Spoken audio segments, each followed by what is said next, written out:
All right, Shalom. I want to first start off giving all praises, honor, and glory unto Yahweh, Bahasham, Yahweh Shai, Bahasham, Rakakwadash.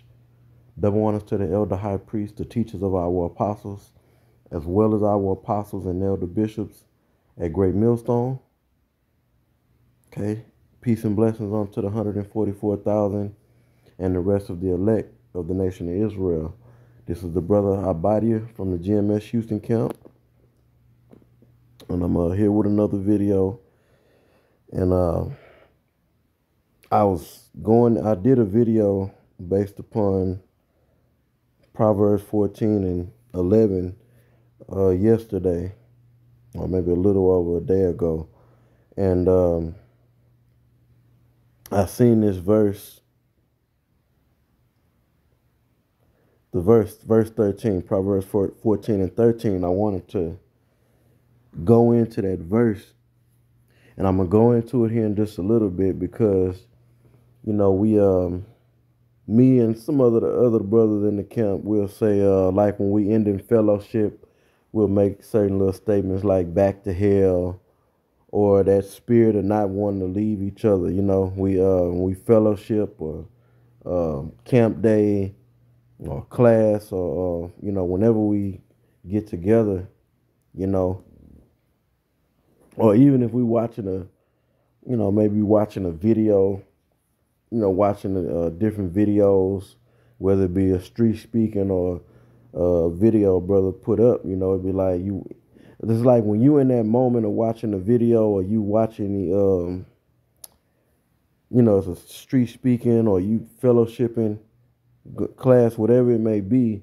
you know, everything else don't matter. It's like all the rest of the shit that's going on in the world, all the trials and tribulation that we go through, it's kind of like shielded off for the moment, you know, and then, you know, we leave that, whether it be like fellowship, watching videos or whatever, and it's like, you know, we got to deal with this hell, you know,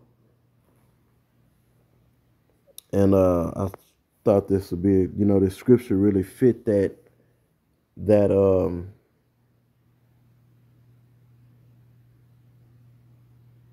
feeling, you know, that we feel like, damn, you know, like you watching the video, you all into the video, boom, boom, you know, you locked into the topic or the message or what's coming out in the video, you know, and or when we do, and you know, another thing, when we're doing video, it's like, you know, we ain't worried and thinking about nothing else really, but what the focus is of the video, or the love of the fellowship with the brothers, you know what I'm saying?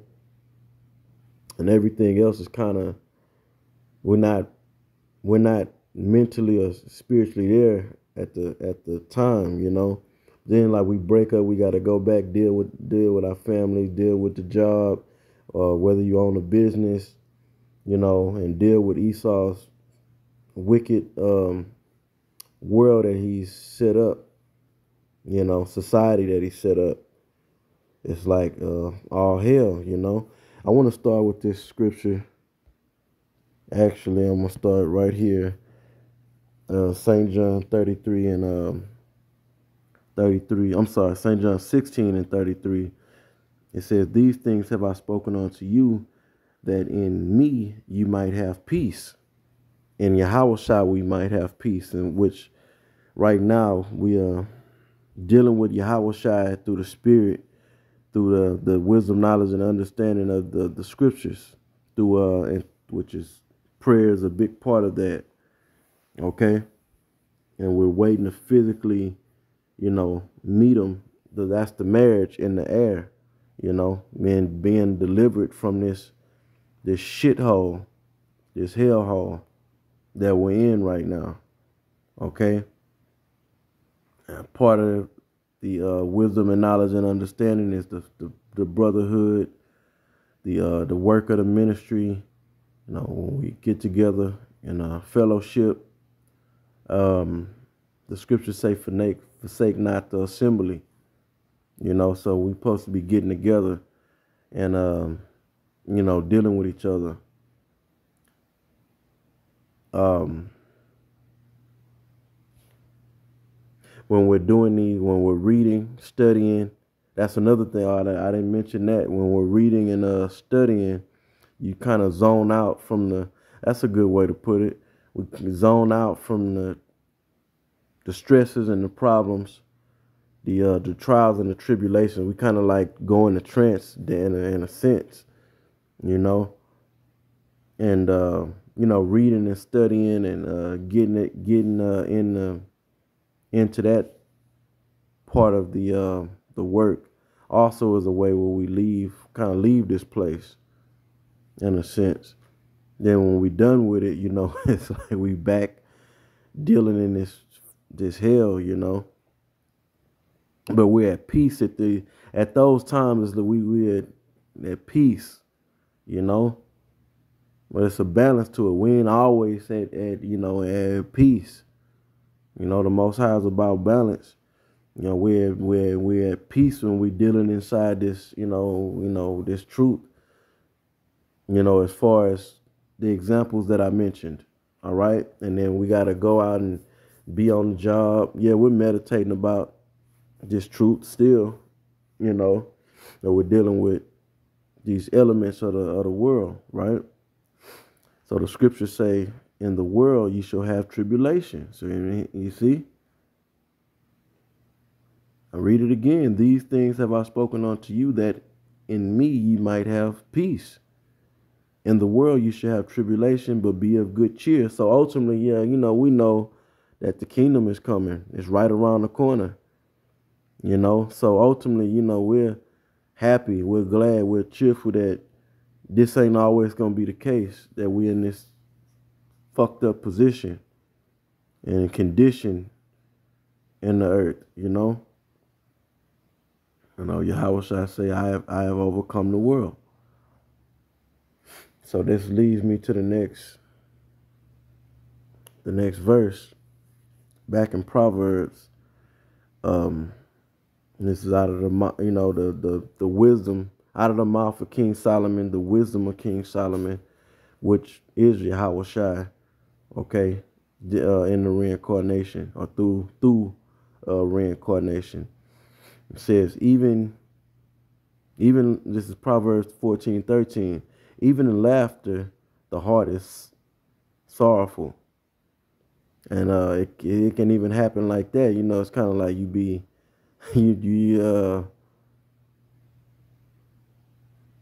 enjoying ourselves, and we kind of like, damn, when this is all over with, it's like it sucks when it's all over with.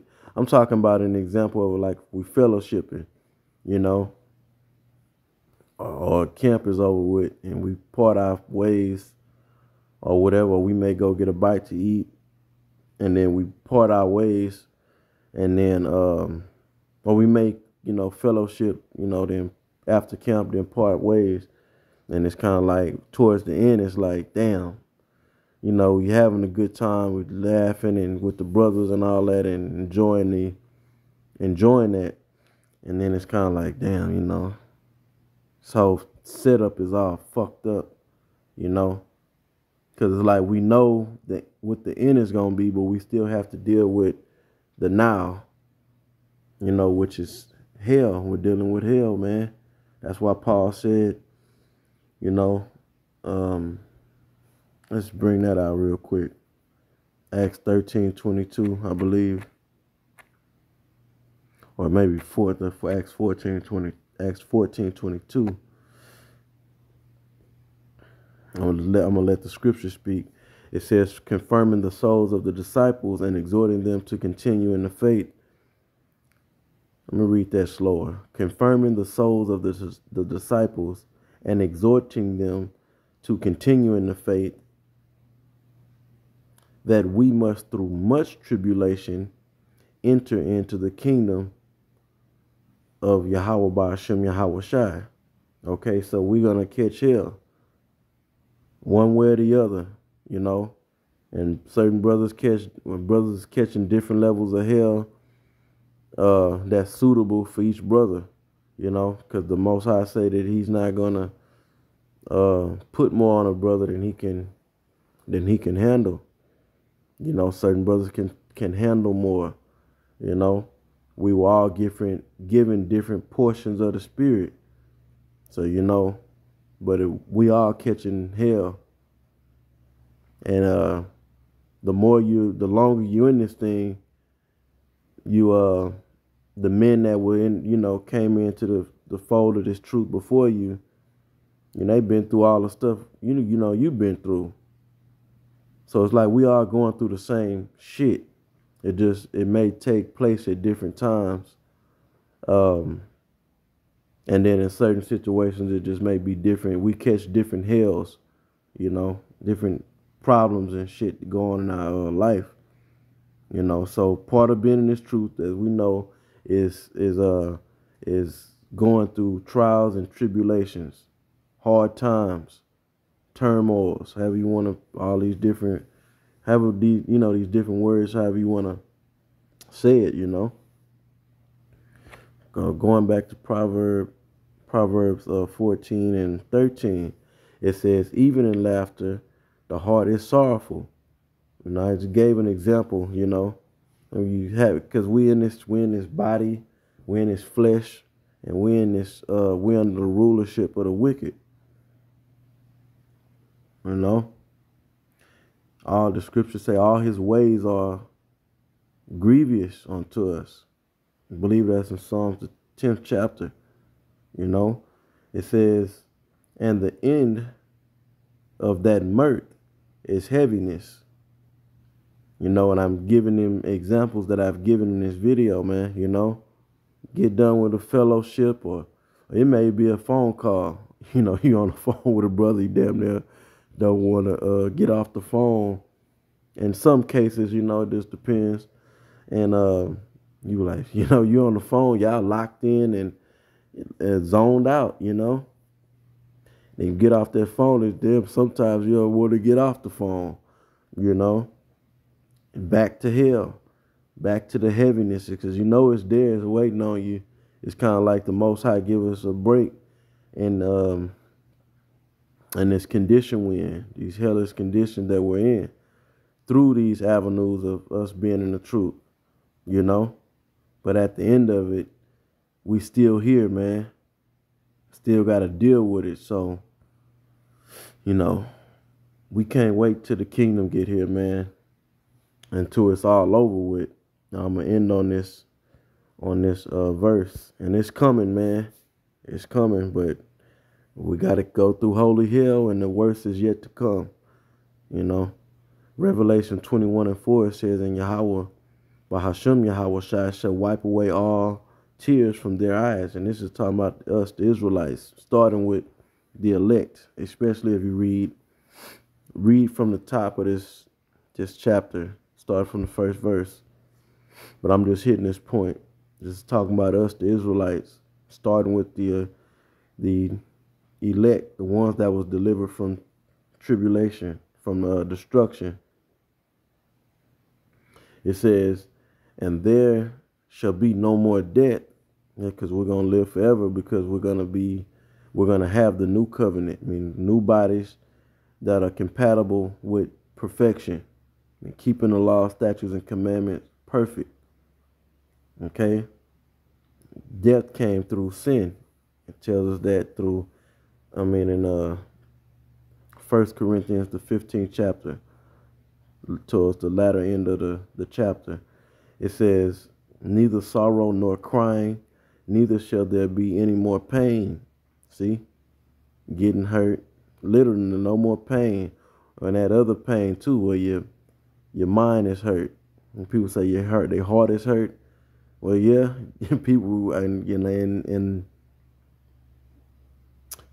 in this flesh, your heart can literally hurt. You can have a heart attack, chest pain, and all that type of stuff, But then you have, the pain of the mind going through these, going through those sorrows of the mind, It says the former things are passed away. So we can't wait till this get here. This is not here yet, This is going to happen when the Esau kingdom goes down. Okay? And our kingdom, really our Yahweh Bashim Yahushai kingdom is here, you know. So Lord willing, you know, this video was edifying. I'm going to end it right there. And until the next one, I say shalom.